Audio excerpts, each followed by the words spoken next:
Paper 113. Seraphic Guardians of Destiny. Having presented the narratives of the ministering spirits of time and the messenger hosts of space, we come to the consideration of the guardian angels, seraphim devoted to the ministry to individual mortals, for whose elevation and perfection all of the vast survival scheme of spiritual progression has been provided. In past ages on Urantia, these destiny guardians were about the only group of angels that had recognition. The planetary seraphim are indeed ministering spirits sent forth to do service for those who shall survive. These attending seraphim have functioned as the spiritual helpers of mortal man in all the great events of the past and the present. In many a revelation, the word was spoken by angels. Many of the mandates of heaven have been received by the ministry of angels. Seraphim are the traditional angels of heaven. They are the ministering spirits who live so near you and do so much for you. They have ministered on Urantia since the earliest times of human intelligence. 1.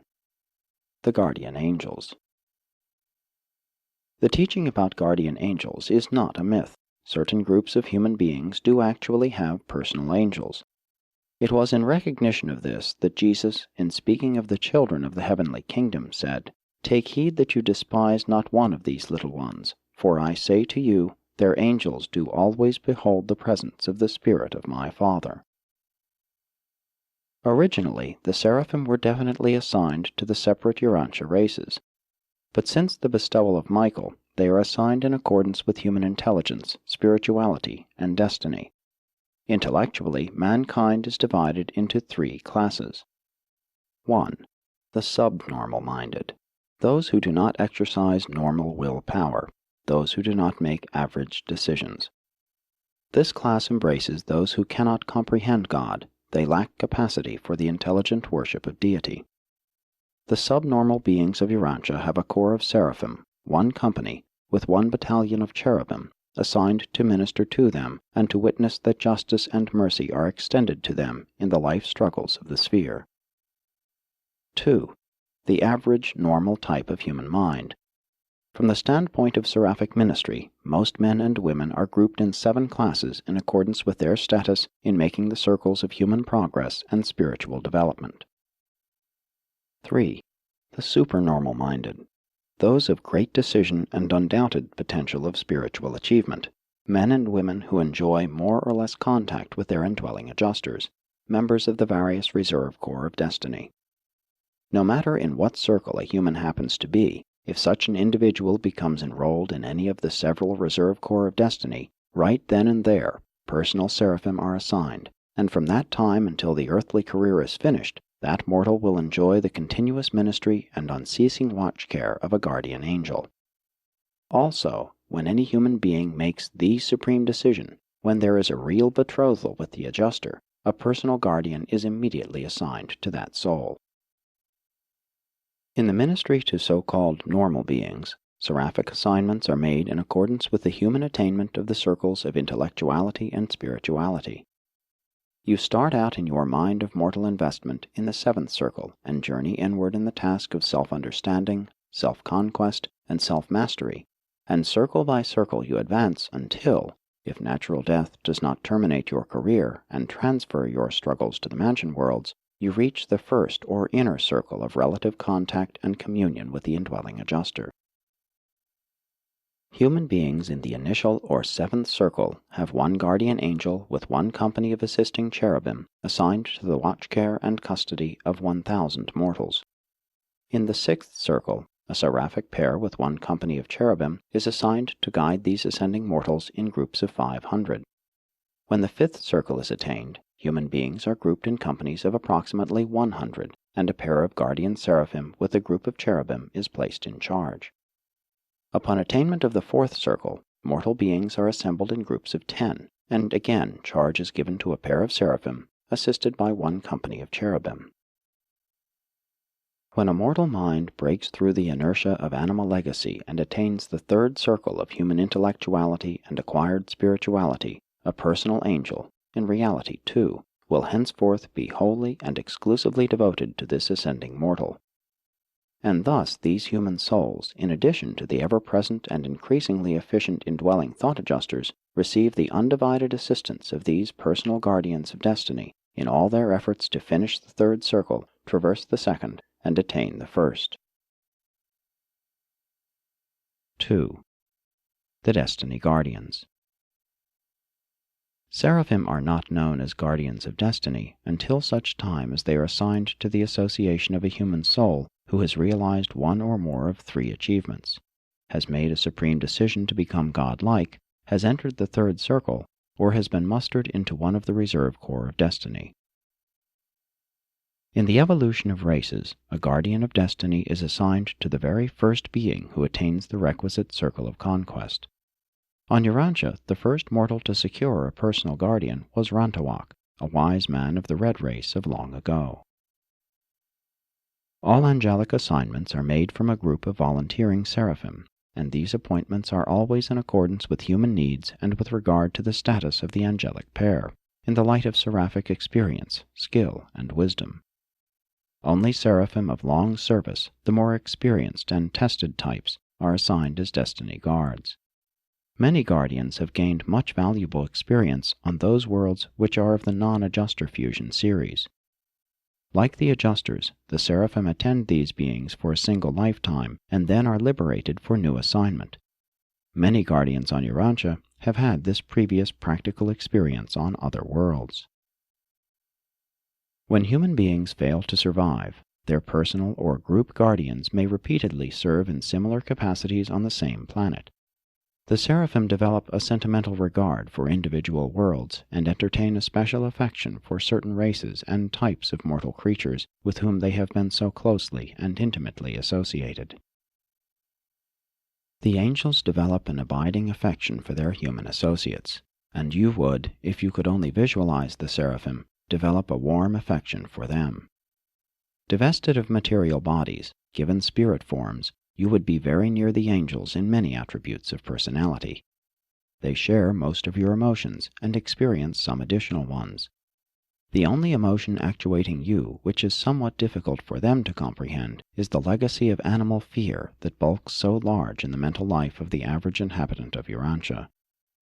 The angels really find it hard to understand why you will so persistently allow your higher intellectual powers, even your religious faith, to be so dominated by fear, so thoroughly demoralized by the thoughtless panic of dread and anxiety. All seraphim have individual names, but in the records of assignment to world service they are frequently designated by their planetary numbers. At the universe headquarters they are registered by name and number.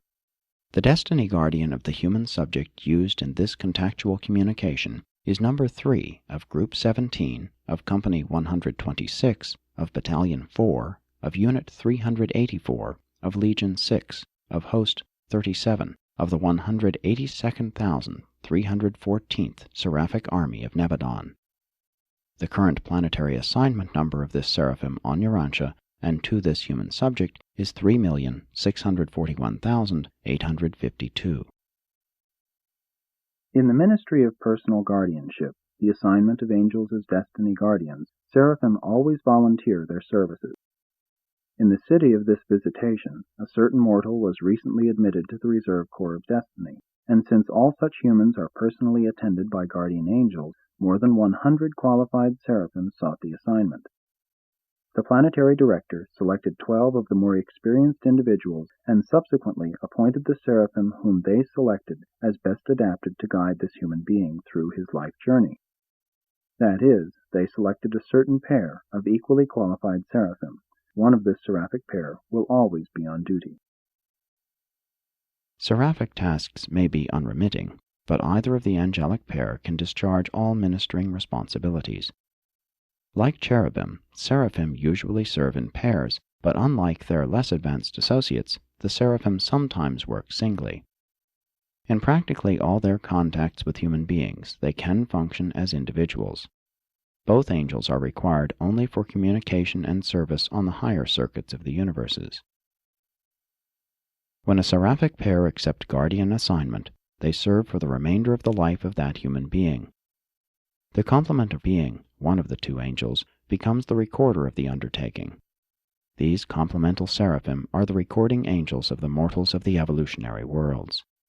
The records are kept by the pair of cherubim, a cherubim and a sanobim, who are always associated with the seraphic guardians, but these records are always sponsored by one of the seraphim. For purposes of rest and recharging with the life energy of the universe circuits, the guardian is periodically relieved by her complement, and during her absence the associated cherubim functions as the recorder, as is also the case when the complemental seraphim is similarly absent. 3. Relation to other spirit influences. One of the most important things a destiny guardian does for her mortal subject is to effect a personal coordination of the numerous impersonal spirit influences which indwell, surround, and impinge upon the mind and soul of the evolving material creature. Human beings are personalities, and it is exceedingly difficult for non-personal spirits and pre-personal entities to make direct contact with such highly material and discretely personal minds. In the ministry of the guarding angel, all of these influences are more or less unified and made more nearly appreciable by the expanding moral nature of the evolving human personality. More especially can and does this seraphic guardian correlate the manifold agencies and influences of the infinite spirit, ranging from the domains of the physical controllers and the adjutant mind spirits up to the Holy Spirit of the divine minister and to the omnipresent spirit presence of the paradise third source and center.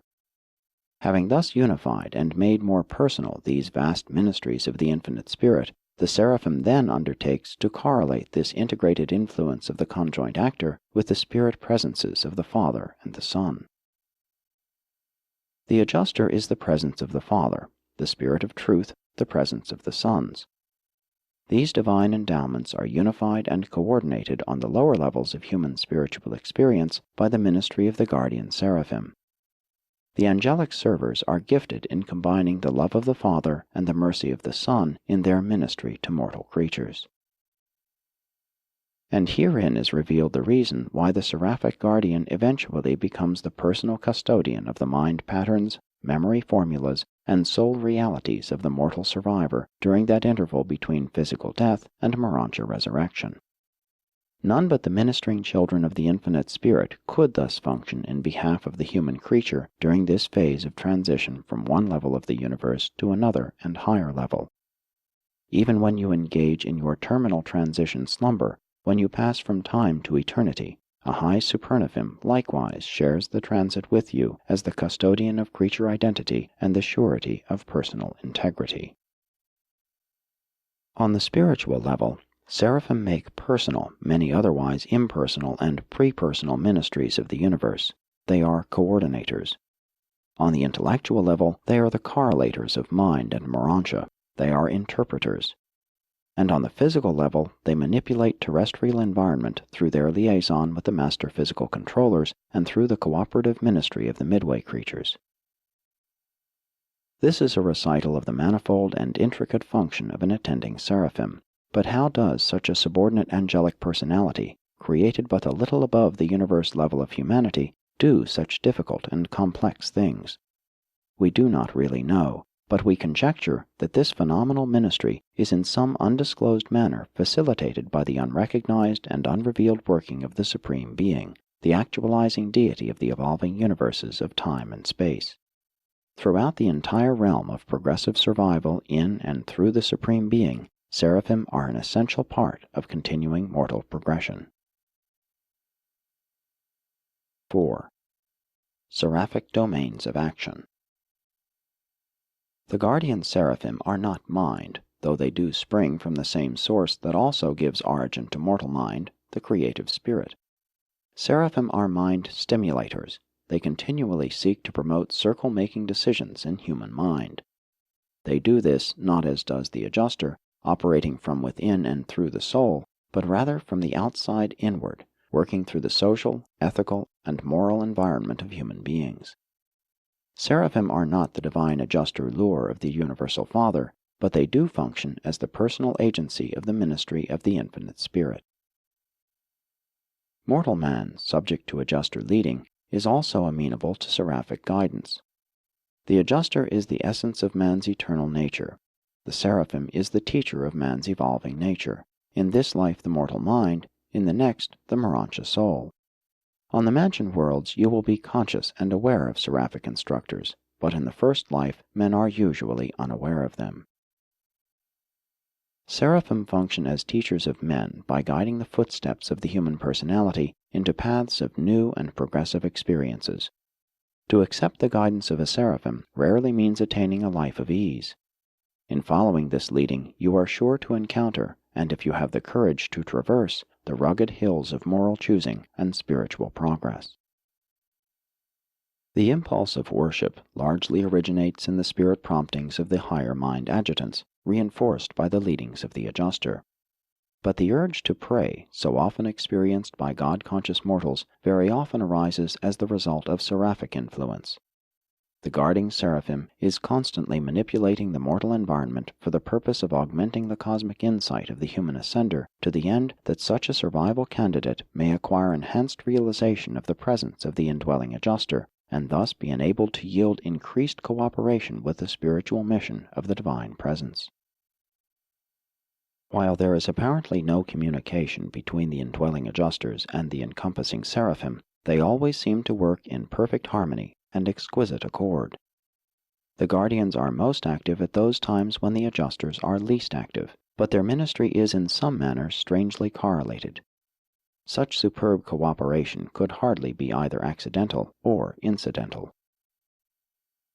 The ministering personality of the guardian seraphim, the God presence of the indwelling adjuster, the encircuited action of the Holy Spirit, and the Son consciousness of the Spirit of Truth are all divinely correlated into a meaningful unity of spiritual ministry in and to a mortal personality. Though hailing from different sources and different levels, these celestial influences are all integrated in the enveloping and evolving presence of the Supreme Being. 5. Seraphic Ministry to Mortals. Angels do not invade the sanctity of the human mind. They do not manipulate the will of mortals, neither do they directly contact with the indwelling adjusters. The guardian of destiny influences you in every possible manner consistent with the dignity of your personality. Under no circumstances do these angels interfere with the free action of the human will. Neither angels nor any other order of universe personality have power or authority to curtail or abridge the prerogatives of human choosing. Angels are so near you and care so feelingly for you that they figuratively weep because of your willful intolerance and stubbornness. Seraphim do not shed physical tears, they do not have physical bodies, neither do they possess wings. But they do have spiritual emotions, and they do experience feelings and sentiments of a spiritual nature which are in certain ways comparable to human emotions. The seraphim act in your behalf quite independent of your direct appeals. They are executing the mandates of their superiors, and thus they function regardless of your passing whims or changing moods. This does not imply that you may not make their tasks either easier or more difficult, but rather that angels are not directly concerned with your appeals or with your prayers. In the life of the flesh, the intelligence of angels is not directly available to mortal men. They are not overlords or directors, they are simply guardians. The seraphim guard you. They do not seek directly to influence you, you must chart your own course. But these angels then act to make the best possible use of the course you have chosen. They do not ordinarily, arbitrarily intervene in the routine affairs of human life. But when they receive instructions from their superiors to perform some unusual exploit, you may rest assured that these guardians will find some means of carrying out these mandates.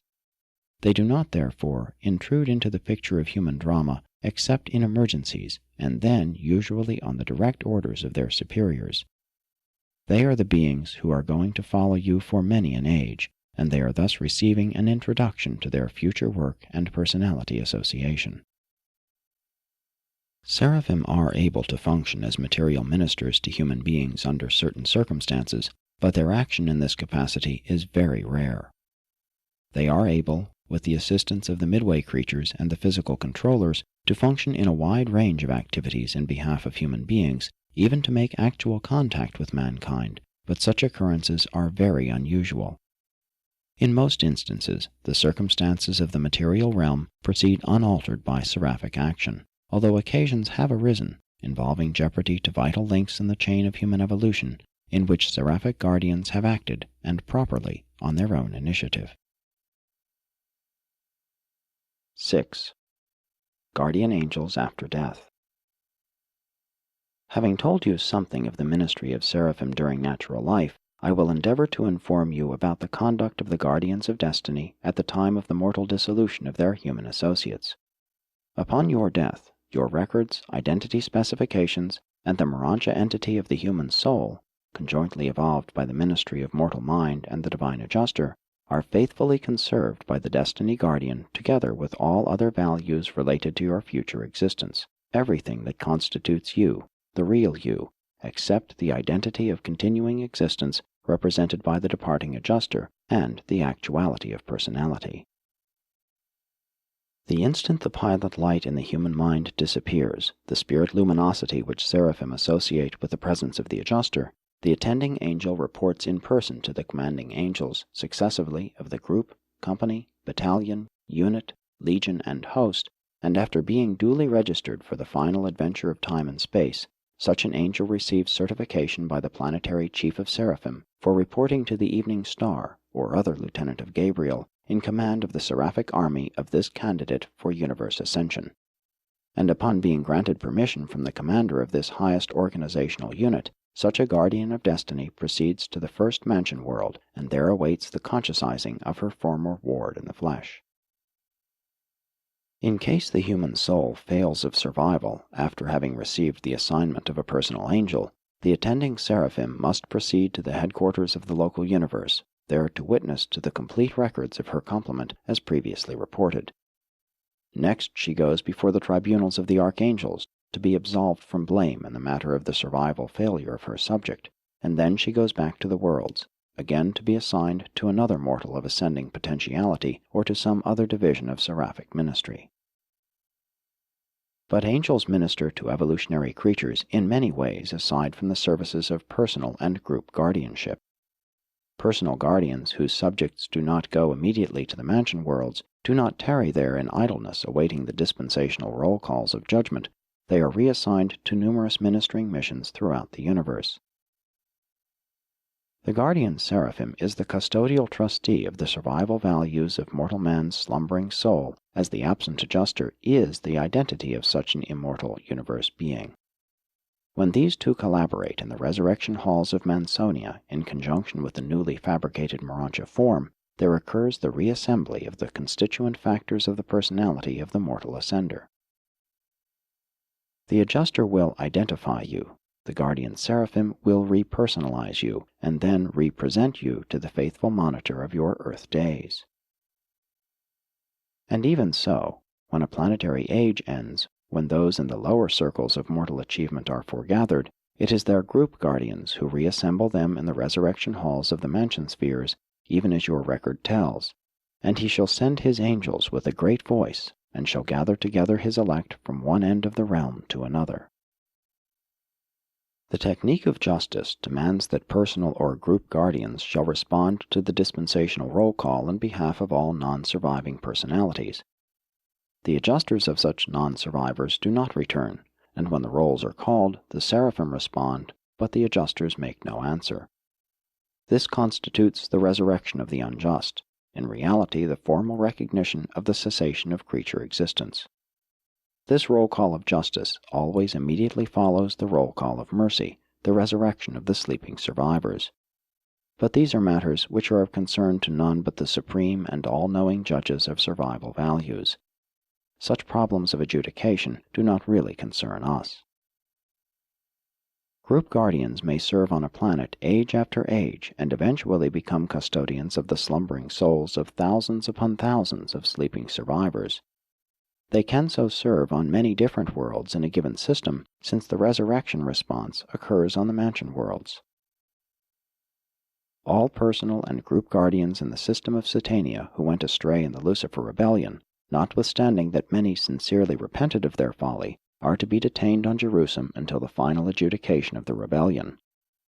Already have the universal censors arbitrarily taken from these disobedient and unfaithful guardians all aspects of their soul trusts and lodged these Morontia realities for safekeeping in the custody of volunteer SERAPHIM.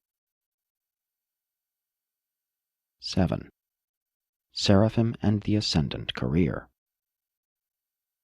It is indeed an epoch in the career of an ascending mortal, this first awakening on the shores of the mansion world, there for the first time actually to see your long-loved and ever-present angelic companions of earth days, there also to become truly conscious of the identity and presence of the divine monitor who so long indwelt your mind on earth.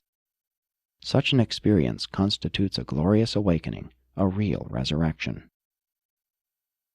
On the Morontia spheres, the attending seraphim, there are 2 of them, are your open companions. These angels not only consort with you as you progress through the career of the transition worlds, in every way possible assisting you in the acquirement of Morontia and spirit status, but they also avail themselves of the opportunity to advance by study in the extension schools for evolutionary seraphim maintained on the mansion worlds. The human race was created just a little lower than the more simple types of the angelic orders. Therefore will your first assignment of the Morontia life be as assistants to the seraphim in the immediate work awaiting at the time you attain personality consciousness subsequent to your liberation from the bonds of the flesh.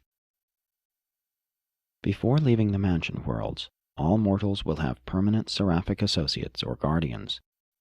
And as you ascend the Morontia spheres, eventually it is the seraphic guardians who witness and certify the decrees of your eternal union with the thought adjusters. Together they have established your personality identities as children of the flesh from the worlds of time. Then, with your attainment of the mature Morontia estate, they accompany you through Jerusalem and the associated worlds of system progress and culture.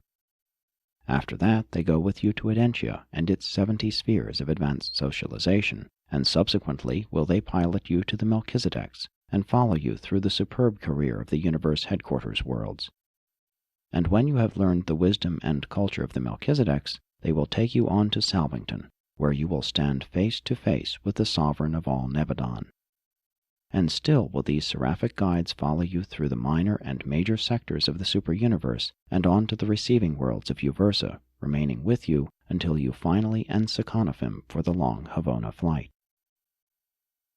Some of the destiny guardians of attachment during the mortal career follow the course of the ascending pilgrims through Havona. The others bid their long-time mortal associates a temporary farewell, and then, while these mortals traverse the circles of the central universe, these guardians of destiny achieve the circles of Seraphington. And they will be in waiting on the shores of paradise when their mortal associates awaken from the last transit sleep of time into the new experiences of eternity. Such ascending seraphim subsequently enter upon divergent services in the Finaliter Corps and in the Seraphic Corps of Completion. Man and angel may or may not be reunited in eternal service. But wherever seraphic assignment may take them, the seraphim are always in communication with their former wards of the evolutionary worlds, the ascendant mortals of time. The intimate associations and the affectionate attachments of the realms of human origin are never forgotten nor ever completely severed. In the eternal ages, men and angels will cooperate in the divine service as they did in the career of time. For seraphim, the surest way of achieving the paradise deities is by successfully guiding a soul of evolutionary origin to the portals of paradise. Therefore is the assignment of Guardian of Destiny the most highly prized seraphic duty. Only destiny guardians are mustered into the primary or mortal core of the finality, and such pairs have engaged in the supreme adventure of identity at oneness. The 2 beings have achieved spiritual bi-unification on Seraphington prior to their reception into the Finaliter Core. In this experience, the 2 angelic natures, so complemental in all universe functions, achieve ultimate spirit 2-in-oneness, repercussing in a new capacity for the reception of, and fusion with, a non-adjuster fragment of the Paradise Father. And so do some of your loving seraphic associates in time also become your finaliter associates in eternity, children of the Supreme and perfected sons of the Paradise Father. Presented by the Chief of Seraphim stationed on Urantia.